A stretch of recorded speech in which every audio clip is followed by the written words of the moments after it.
Hello guys, welcome to my YouTube channel. My name is Harjeet Kaur. हम कर रहे हैं Indian economy by Ramesh Singh, जिसमें हम डिस्कस कर रहे थे chapter number 10 which is service sector. तो इसमें आज हम डिस्कस करेंगे सर्विसेज के ट्रेड के बारे में and sectoral situation. Sectoral situation में हम टूरिज्म सेक्टर के बारे में डिस्कस करेंगे, राइट।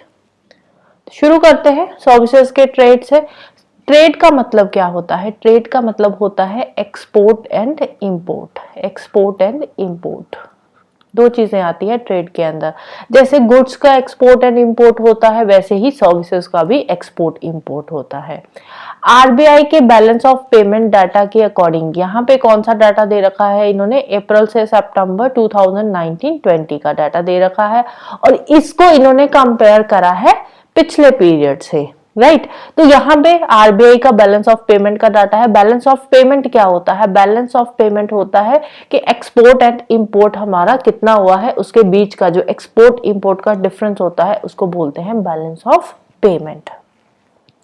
तो 2019-20 में सर्विसेज एक्सपोर्ट की अगर हम बात करें तो 2019-20 में जो सर्विसेज एक्सपोर्ट में एनुअल ग्रोथ हुई है वो ये 6.4% की। और इसमें भी सर्विस सेक्टर में भी अलग अलग सेक्टर्स होते हैं, तो कौन से सेक्टर में ग्रोथ हुई है, कौन से सेक्टर में जो है ग्रोथ नहीं हुई है।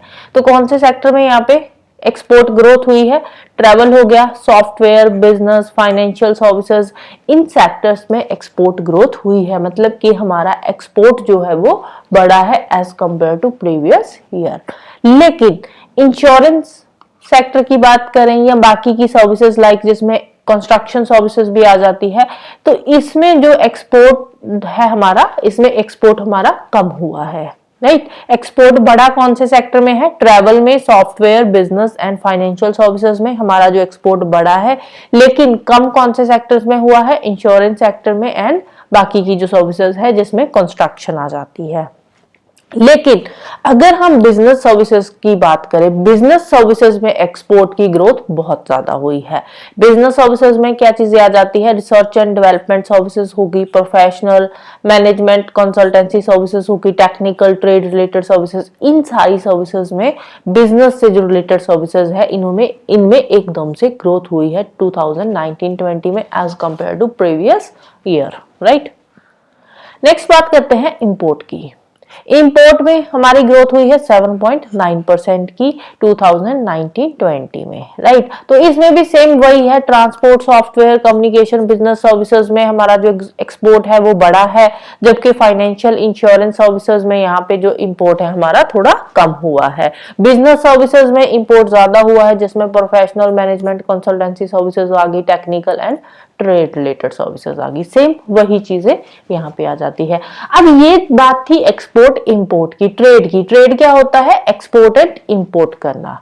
तो अब इसी के अंदर हम बात करेंगे सेक्टोरल सिचुएशन की। मतलब कि यहाँ पे हम सेक्टर वाइज डिस्कस करेंगे सर्विस सेक्टर में कौन से सेक्टर में ग्रोथ बढ़ी है, कौन से सेक्टर में ग्रोथ कम हुई है, राइट। तो यहाँ पे सर्विस सेक्टर के सब सेक्टर्स की बात हो रही है। सब सेक्टर में कौन से सेक्टर में ग्रोथ ज्यादा हुई है, कौन से सेक्टर में कम हुई है। यहाँ पे सबसे पहले इन्होंने टूरिज्म सेक्टर के बारे में बात करी है। टूरिज्म सेक्टर में अगर हम ग्रोथ की बात करें तो यहाँ पे जो फॉरेन टूरिस्ट अराइवल है कहीं ना कहीं कम हुए हैं, स्पेशली कोरोना के टाइम पे। कोरोना के टाइम पीरियड की अगर हम बात करें, पैंडेमिक के टाइम पीरियड की बात करें, तो वहां पे जो फॉरेन टूरिस्ट अराइवल है हमारे यहाँ पे कम हुआ है। क्यों कम हुआ है? अब देखो कोरोना कैसे आया था, कोरोना फॉरेन टूरिस्ट अराइवल्स के साथ ही तो आया था। तो जैसे ही कोरोना एकदम से हमारे कंट्री में फैल गया, लॉकडाउन लग गया, तो फॉरेन टूरिस्ट का आना जाना भी कम हो गया, राइट। अब फॉरेन टूरिज्म कम होगा तो फॉरेन एक्सचेंज अर्निंग्स भी ऑटोमेटिकली कम हो जाएगी, क्योंकि फॉरेन टूरिज्म से जो हमें फॉरेन एक्सचेंज हमारी कंट्री में आती है वो भी यहाँ पे कम हो गई थी। पोर्ट सेक्टर में अगर हम बात करें तो प्रीवियस ईयर के कंपैरेटिवली पोर्ट सेक्टर में भी ग्रोथ थोड़ी कम हुई है, इतनी ज्यादा बड़ी नहीं है।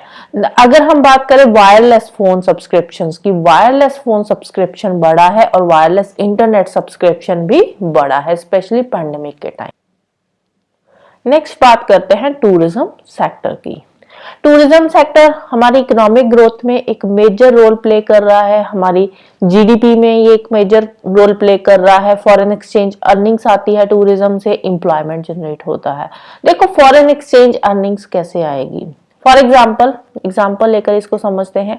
यूएस का बंदा है, कोई यूएस का बंदा इंडिया में आया, इंडिया में घूमने के लिए आ रहा है, इंडिया में 10 दिन के लिए रुका, इंडिया में यहाँ पे घूमा, एक दो जगह पे घूमा फिरा और वापस चला गया।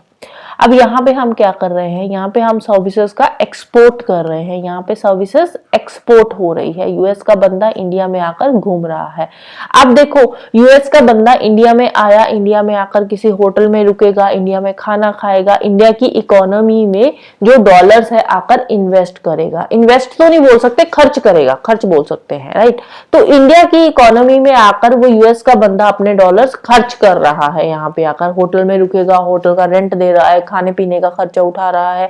तो इससे क्या है, फॉरेन एक्सचेंज हमारी कंट्री में आ रहे हैं।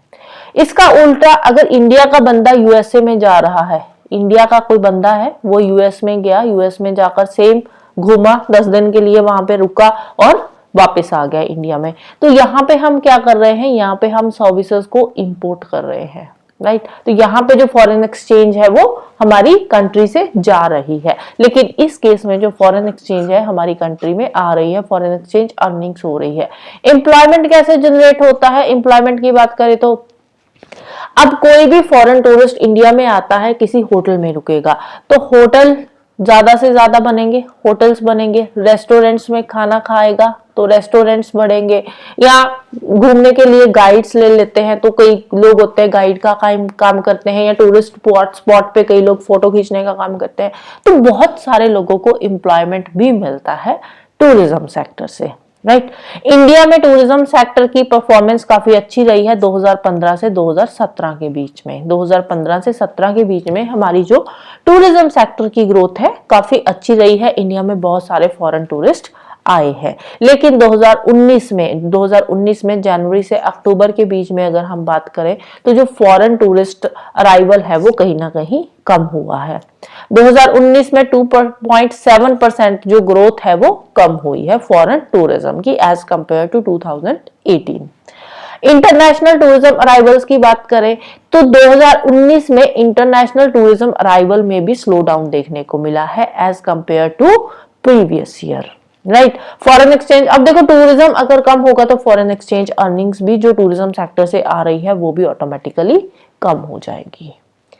इंडिया के रैंक की बात करें, इंटरनेशनल टूरिस्ट अराइवल में इंडिया का 2018 में जो रैंक था वो था 22nd रैंक था all over the world, India का रैंक था, राइट। इंटरनेशनल टूरिस्ट अराइवल्स में जो भी है इंडिया में, जो ऑल ओवर द वर्ल्ड जो इंटरनेशनल टूरिस्ट जो है वो एक से दूसरी कंट्री में जाते हैं, उसमें इंडिया में कितने टूरिस्ट आते हैं, 1.24% टूरिस्ट जो है वो इंडिया में आते हैं ऑल ओवर द वर्ल्ड। लेकिन अगर हम Asia and Pacific international tourist arrival की बात करें, जो एशिया एंड पैसिफिक रीजन से आते हैं, तो वहां से इंडिया में आते हैं 5% tourist, Asia and Pacific region से आते हैं 5%, ऑल ओवर द वर्ल्ड जो टूरिस्ट इंडिया में आते हैं 1.24% टूरिस्ट जो है इंडिया में आते हैं।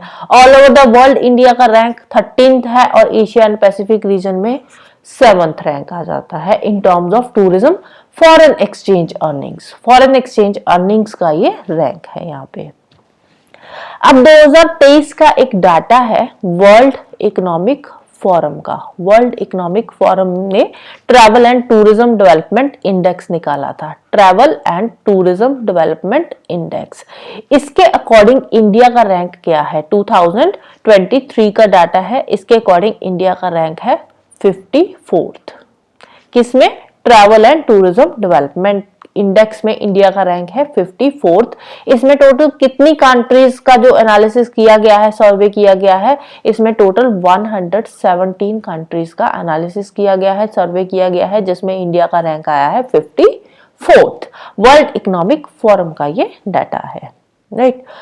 फॉरेन टूरिस्ट अराइवल्स की बात करें, टॉप 10 कंट्रीज जहां से इंडिया में फॉरेन टूरिस्ट आए हैं, ये जो डाटा दे रखा है इस पॉइंट में, ये कौन सा डाटा है, 2023 का, राइट। ये भी 2023 का डाटा है।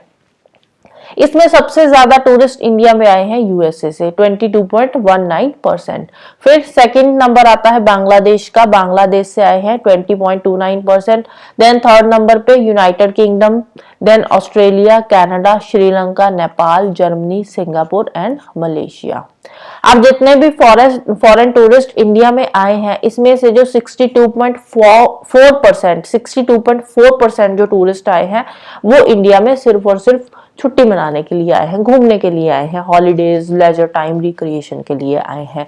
16.3% जो टूरिस्ट हैं वो बिजनेस पर्पस के लिए आए हैं एंड 13.5% कौन से हैं जो इंडियन डायस्पोरा के ही है, मतलब इंडिया के वो लोग जो किसी दूसरी कंट्री में सेटल हुए हैं, जैसे कि कनाडा में, यूएस में या ऑस्ट्रेलिया में, सिंगापुर में, कहीं पे भी जो रह रहे हैं 13.5% वही इंडियंस इंडिया में वापस आए हैं घूमने के लिए या छुट्टी मनाने के लिए, जैसे भी है, राइट।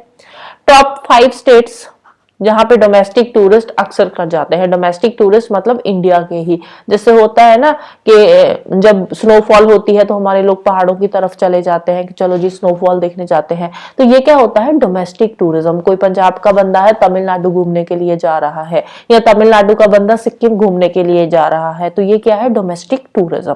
तो टॉप 5 स्टेट्स जहां पे डोमेस्टिक टूरिस्ट सबसे ज्यादा आते हैं तो वो कौन सी 5 स्टेट्स है? नंबर 1 पे आती है तमिलनाडु, देन सेकंड नंबर पे उत्तर प्रदेश, थर्ड नंबर पे आता है कर्नाटका, फोर्थ पे आंध्र प्रदेश एंड फिफ्थ पे आ जाता है महाराष्ट्र। 2023 के डाटा के अकॉर्डिंग 65% जो डोमेस्टिक टूरिस्ट है वो इन 5 स्टेट्स में गए थे। नेक्स्ट आती है top 5 states attracting foreign tourist, जहां पे फॉरेन टूरिस्ट आ रहे हैं। तो नंबर 1 पे आता है इसमें पंजाब, नंबर 2 पे महाराष्ट्र, देन दिल्ली, कर्नाटका एंड केरला। 2023 के डाटा के अकॉर्डिंग 67% जो टूरिस्ट है वो इन 5 स्टेट्स में गए हैं। अब टूरिज्म के लिए, इंटरनेशनल टूरिज्म को प्रमोट करने के लिए हमारी गवर्नमेंट ने भी काफी स्टेप्स लिए हैं, जैसे कि ई टूरिज्म वीजा रजीम शुरू किया है। ई टूरिज्म वीजा रजीम के अंदर क्या आता है? इलेक्ट्रॉनिक टूरिस्ट वीजा, मतलब कि आप ऑनलाइन टूरिस्ट वीजा अप्लाई कर सकते हो, जो भी डॉक्यूमेंट्स होते हैं ऑनलाइन आप सबमिट करवा दोगे और घर बैठे बैठे आपको वीजा मिल जाएगा। सितंबर 2014 में हमारी सरकार ने ई टूरिस्ट वीजा रजीम शुरू किया था 46 कंट्रीज के लिए, जो कि अब बढ़कर 169 कंट्रीज के लिए हो गया था। अब इनिशियली 46 कंट्रीज के लिए था, अब कितनी कंट्रीज के लिए हो गया? 169 कंट्रीज के लिए। अब इससे जो हमारा फॉरेन टूरिस्ट अराइवल है इंडिया में वो बड़ा है। कितना बड़ा है? 2015 में 4.45 लाख था, जो कि बढ़ के 2018 में हो गया 25.69 लाख, और 2023 में अगर हम जनवरी से सितंबर का डाटा देखें 2023 का, तो यहाँ पे 64.3 लाख हो गए फॉरेन टूरिस्ट जो इंडिया में आए हैं, राइट। तो यहाँ पे ईयर ऑन ईयर जो ग्रोथ हो रही है टूरिज्म की, ये कितनी हो रही है? 21%। अब ये जो ई वीजा रजीम आया था, ई वीजा रजीम को 5 कैटेगरीज में यहाँ पे डिवाइड कर दिया गया। कौन कौन सा था? एक तो ई टूरिस्ट वीजा, ई वीजा मतलब इलेक्ट्रॉनिक वीजा। इलेक्ट्रॉनिक वीजा कौन कौन से कैटेगरीज में मिलता है? एक तो टूरिस्ट के लिए, अगर टूरिज्म के लिए घूमने के लिए जाना है तो ई टूरिस्ट वीजा आप अप्लाई कर सकते हो। बिजनेस के लिए ई बिजनेस वीजा शुरू किया है। मेडिकल के लिए, अगर कोई बीमार है उसने इलाज के लिए जाना है तो उसके लिए ई मेडिकल वीजा शुरू कर दिया गया है। कॉन्फ्रेंस के लिए जाना है तो ई कॉन्फ्रेंस वीजा शुरू कर दिया गया है, और मेडिकल अटेंडेंट वीजा भी यहाँ पे शुरू किया गया है, जिसको बोलते हैं e medical attendant visa, right. So this is all about today. जाने से पहले वीडियो को लाइक कर देना, शेयर कर देना और चैनल को सब्सक्राइब कर लेना। Thank you, bye bye and have a nice day.